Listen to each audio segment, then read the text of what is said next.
Hello and welcome to this week's Rural Delivery. On today's program we learn about efforts being made in marketing a small apple to give it a big future.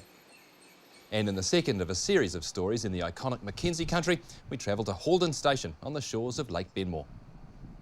I'll also be talking to Dr. Doug Edmeades about his views on what he calls the pitfalls of pseudoscience in agriculture. But first up, here are some of the stories making recent rural headlines. The Real Estate Institute of New Zealand reported a jump of nearly 95% for farm sales in the 3 months to October this year. The median average price increased 6.7%. Spokesperson Brian Peacock said the rise in sales reflected the large number of properties currently on the market, a mood of cautious optimism in the industry despite Fonterra's reduced payout forecast, and the best spring growth conditions seen in years. Nationals trade spokesperson Tim Grosser has welcomed Mexico's announcement that it will lift its 20% tariff on kiwifruit imports from New Zealand. Mr. Grosser said it would open up new possibilities for commercial relationships and would level the playing field for New Zealand. Mr. Grosser added it would save the kiwifruit industry $1 million a year, as well as opening up growth opportunities in the market. Zesby said it was a small but important win for growers, whose returns are under pressure from lower crop volumes as a result of PSA disease. Mexico currently represents 1 to 2% of our global kiwifruit business. The Australian shearing and wool handling team has beaten New Zealand for a record third time in a row in Trans-Tasman tests. The competition was held at the Canterbury A&P show last weekend. Ex-world champion Shannon Warness from South Australia won the open machine shearing final, the first overseas shearer to win the event in 52 years. The Aussies also beat us in the wool handling team event, the first time that's happened in 12 years. New Zealand did triumph, however, in the blade shearing test and the open wool handling final. Let's look now at what the Kiwi dollar was buying against our major trading currencies at the week's end. Here are the farm gate prices for lamb, which have been well up due to a lack of supply. Currently, lamb processing numbers are 18% below the 5-year average. Here's what beef has been fetching at the farm gate. In the North Island, farmers have been holding on to their stock for longer than usual, resulting in a lack of product for exporters to sell. Let's look now at the dairy commodities in a week that's seen the biggest gain in average prices of dairy products since June. All the figures are on the Rural Delivery website. Get there via tvnz.co.nz. Pipfruit grower, developer and exporter Phil Ellison is growing a brand new apple variety called Rockit on his 150-hectare orchard in Hawke's Bay. Phil is taking an unusual approach in marketing this award-winning pint-sized apple. Background of Rockit is it was bred in Havelock North here by Plant and Food. We got some trial trees and we've developed things to a stage whereby we approached Prevar, which is the industry body that commercialises new varieties, and asked for trial marketing licences. We were allowed to negotiate a licence, so we've now got a global exclusive licence for this variety. First thing was, it was completely different, very bright, I think quite pretty, sexy colour. The size, it's naturally bred to be a small apple. It's about 1.5 times the size of a golf ball. Very sweet, beautiful eating apple. Because you're always eating the skin, it always feels fresh and so on. And it's basically 4 bites and you're done. How are we doing? Remember, they're not tight, okay? So those are the sorts of things that I got interested on, and then as we distribute it to friends and workers and people like that, they had the same experience, so that's what led us to push on further. 20 years ago, snack foods beat up on the fresh fruit and produce.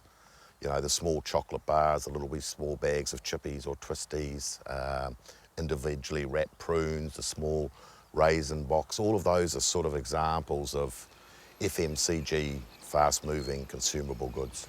And I felt that the produce industry was really lacking right across the industry in reciprocal type product to meet consumers' demands. And recently, obesity and all of those sorts of things have come back in, cooking programs and so on and so forth. So I felt then that, hey, not only have we got a little wee apple that is a snack, but how can we then package it and deliver it into that fast-moving consumable goods section of the market.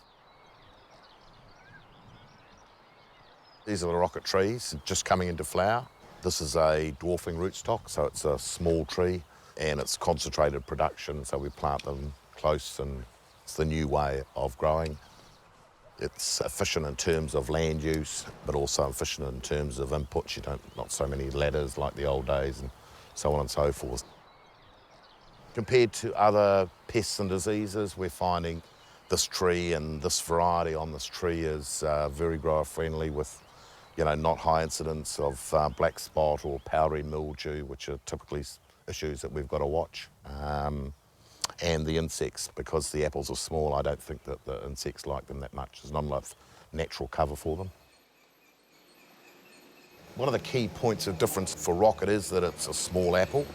Historically, the market's always liked a bigger fruit, so this is pretty much a standard size apple, and these are the Rockits. As far as we're aware, this is a world's first, certainly for an apple. There is a small pear in Europe, which has been bred along for the same lines as what we've done with Rockit. What we wanted to do was turn this apple from an ordinary other apple and differentiate it.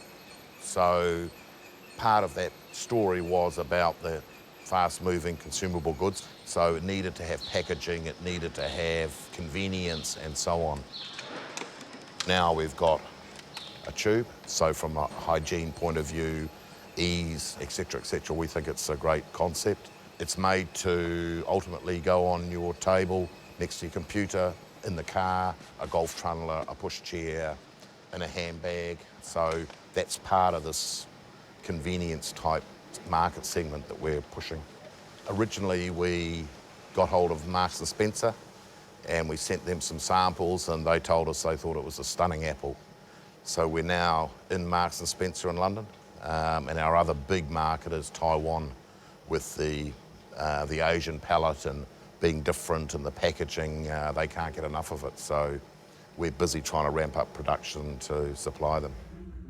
Phil is currently licensing growers both here and overseas to grow Rockit and build that supply. After the break, we return to the Mackenzie country to pay a visit to Halden Station.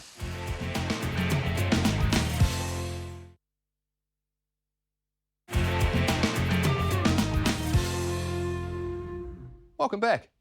Halden Station is an iconic Mackenzie country property located on the northern tip of Lake Benmore.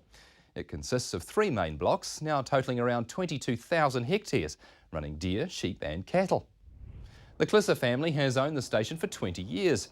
Station manager Paddy Boyd has been in his role for the last 30. He shows us around. It's a high country station. It runs red deer, which we've got 6,000 of, and it's a fully operational herd where we breed and finish all our progeny.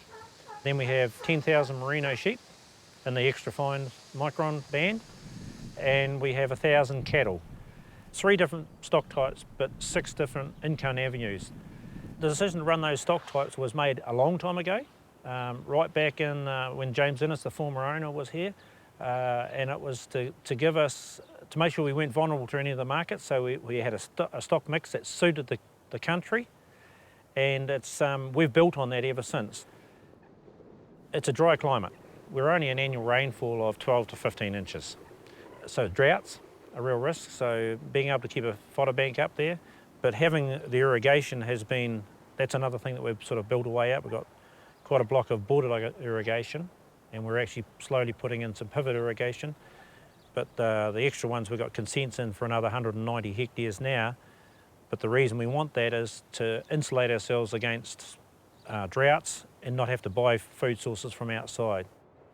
The size of this place is rather large as a privately owned station, but it has a lot of big arid land, and the station works on labour. We have 4 young guys that work here as shepherds and tractor drivers, and we have 4 married couples on the property, including myself. I include myself as a working person on the farm all the time, because I do. And then we have a couple that cook and do all the gardens and the maintenance around here. So there's 10 permanent staff, but this place needs staff to work the way it does, and it works very, very economically.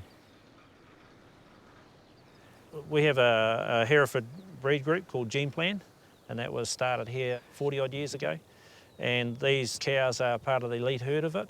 We have 400 odd Hereford cows that are all fully recorded.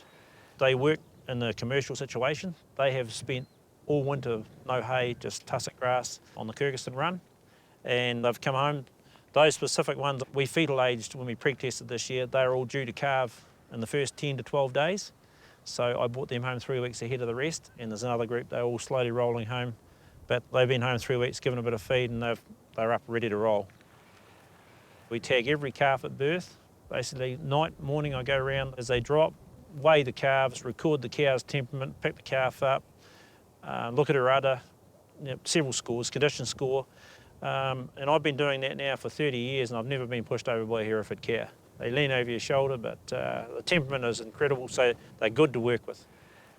They're very well analysed. It creates extra work for me, but we were wanting to make sure that we were identifying the freak animals and the very best all the time, so we wanted to genetically improve. It does make extra work with all this recording, but it makes our herd make real fast genetic gain. When the group was set up, the aim was to breed bulls for the group, and we're still breeding bulls, and we have an annual sale every year where we sell sort of 30 to 40 bulls, and those bulls go out to the guys that know how these cows are run and selected, and we have a very strong market for our bulls. Our merino breed line is based on Merivale bloodlines.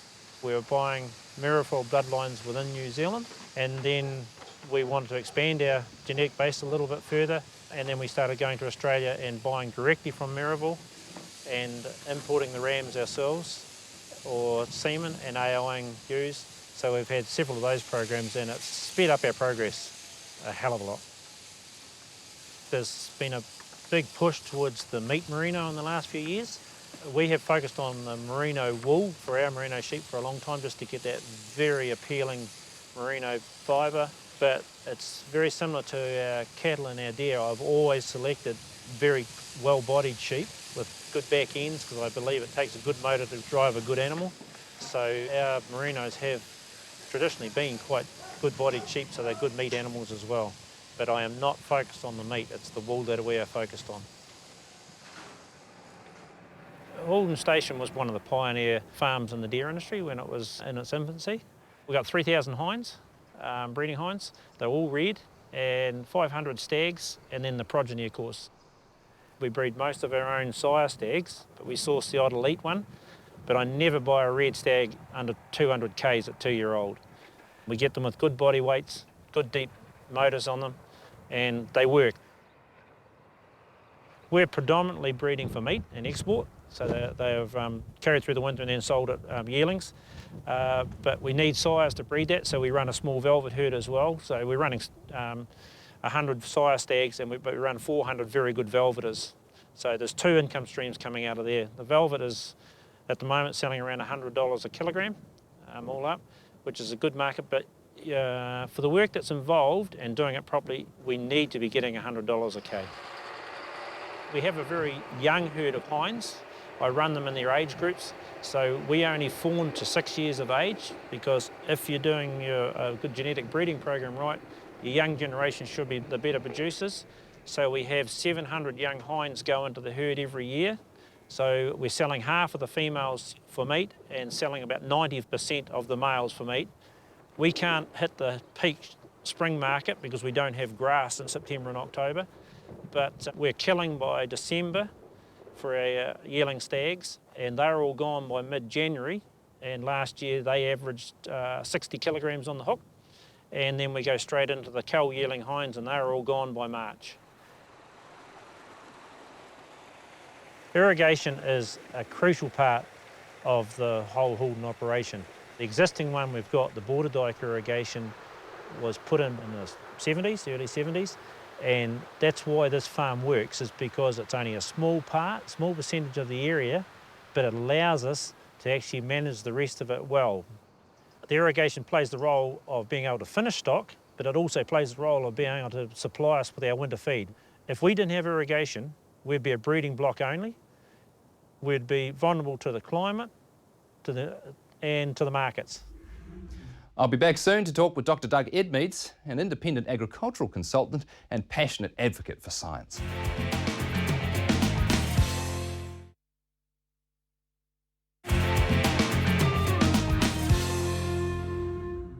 Welcome back. My guest this week began his career at Mafuruakura, and since 1997 has been running his own independent consulting business. This year he was nominated for the Agribusiness Person of the Year.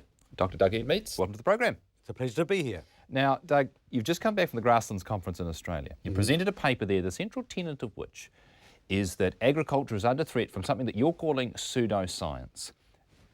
What's the story? Let's clarify what pseudoscience is. It's false science. It's beliefs, opinions expressed using the language of science, but there's no evidence to support those comments. Can we also then define the threat that you're talking about? A major challenge that agriculture has got right around the world is how we're going to feed 9 billion people by the year 2050. We have to have a very productive agricultural base to do that. And so anything that undermines farmers' confidence or undermines our efficiency is going to have a major impact upon that goal. And your belief is that somehow messages which are out there purporting to be science are misleading farmers, stopping them from achieving their role in that goal? Yes, I do. There's a common view out there by people who want to sell alternative, I'll use that word, alternative products. And they'd go out to farmers and say, listen, do you know that our conventional farming systems, where you're using all this soluble salt fertiliser, you're destroying the soils, you're destroying the biomass, you're destroying the earthworms. Stop doing that. This is the better way, this is the better product. That's a message which is currently out there frequently among farmers. And just yesterday I was with a farmer who, when I asked him why he called me, he said, well, we've been using superphosphate on this farm for as long as I've been here, and I've been told that superphosphate's bad. What do you make of that? And so I went on to explain that there's a heap of science to show that if your soil is P deficient, then superphosphate is good. It builds up biomass in the soil, it builds up earthworm numbers, etc., etc. So what I'm saying is that these messages out there delude farmers and mislead them into and undermine their confidence into doing the right thing for the land and the soil. So where can a farmer go to get accurate, impartial advice? Wherever I go in New Zealand, talk to farmers, they will tell me they're confused and they don't know who to turn to. The old channels by which they used to get unbiased information, MAF Advisory Division, the fertiliser company, technical reps, that's all gone. It's a commercial world out there. So farmers don't really have anywhere to go, and that's one of the reasons, if I can put an advertising plug in here, I started writing a thing called the Fertiliser Review to try to fill that void. So I write articles about various products, etc., etc. I know I'm not going to convince everyone, that's not the point. I just want to defend the fact that science should be heard in the marketplace as one of those many messages. And do you think there is enough science around? Certainly there is. Soil science is quite a mature science. We know there are 16 nutrients that plants need to grow. We have soil tests, we have plant tests, etc., etc., etc.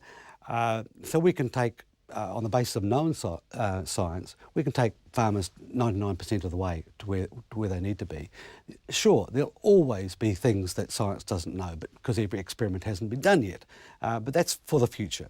At the moment, we can help farmers get to their goals. Are you then opposed to organic farming or biological farming? I'm not opposed to these things per se. In fact, I tell my clients, if you want to go organic farming, that's great, I'll help you get there.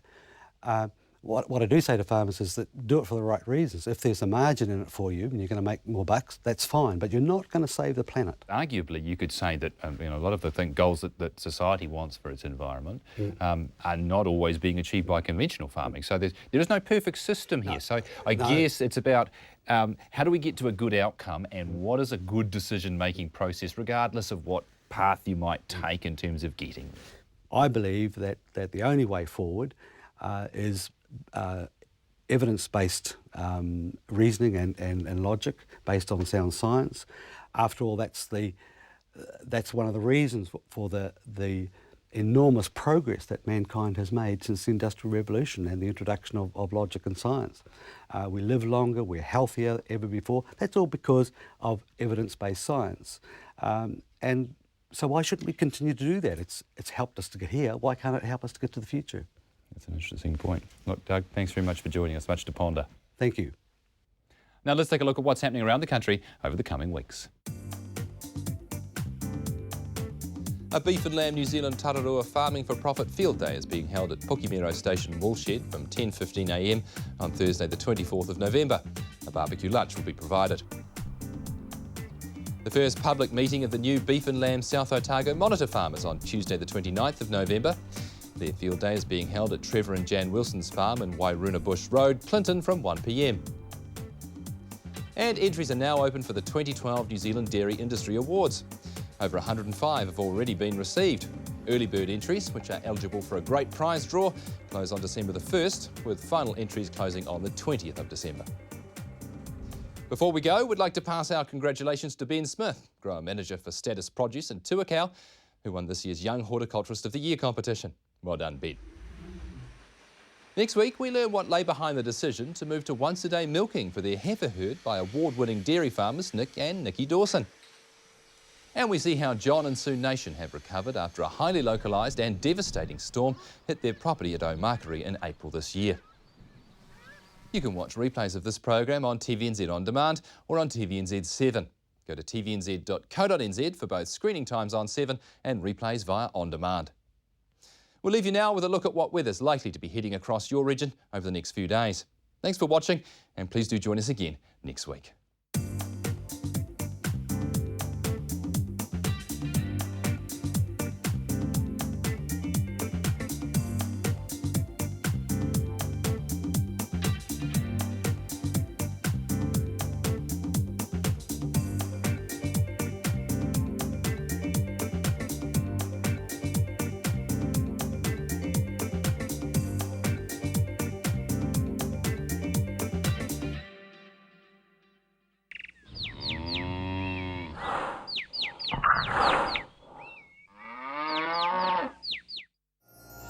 Supporting local content so you can see more of New Zealand on air.